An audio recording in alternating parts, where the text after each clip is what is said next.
here.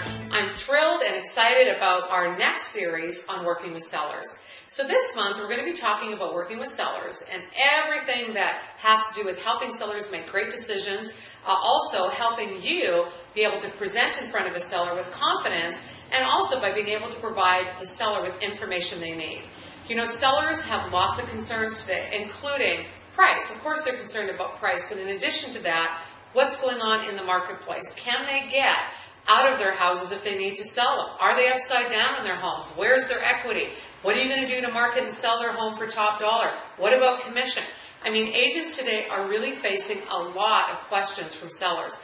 So what I'd like to have agents do is to categorize the listing presentation into 5 separate sections. The first, of course, is price. That's a very, very big concern for the seller. The second is communication. Sellers today are very concerned about communication. They're also extremely concerned about marketing. What are you going to do to market their home? They also want to know what technology you're using to syndicate their listings. Where are their listings going to be syndicated? What is that going to look like? What technology do you have that can help them? They don't care about your smartphone. That means nothing to them, or your iPhone, or whatever phone you're using. What they care about is, where is my home going to be showcased so that I get more buyers? That's what they're thinking.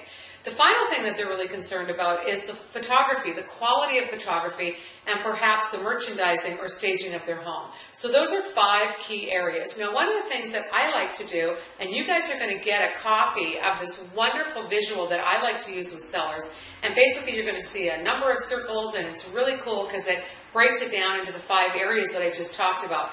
The key is that when you're at a listing presentation, you've got to put yourself in the shoes of the seller. You have to think about, if you were concerned about price, what would you want that agent to be bringing to you? What props or tools would you want? Do you have anything other than the standard CMA? Is that all that you're using? Because if it is, it's not enough anymore. You need to be talking about more than just the CMA.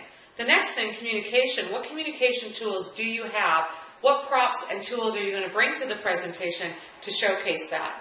If you're doing some extensive marketing on someone's home, make sure that you have visual tools and props for that. With technology, especially with online syndication, the seller's going to want to see every single website that you're going to be marketing their home on. And finally, photography. Do you just talk about great photography, or do you have a wonderful photo book to bring?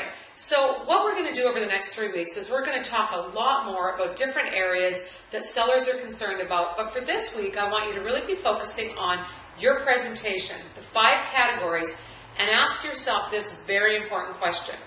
If you went on a listing presentation tomorrow, do you have props for everything you're going to talk about? Because if you don't have a prop that shows the wonderful marketing you do, you just don't have enough. If you don't have a prop that really explains what's happened in the market in terms of pricing, appreciation or depreciation, time on market, days on market, if you don't have that and you can't show that, you're really, really showing up with a disadvantage. So you want to have an advantage.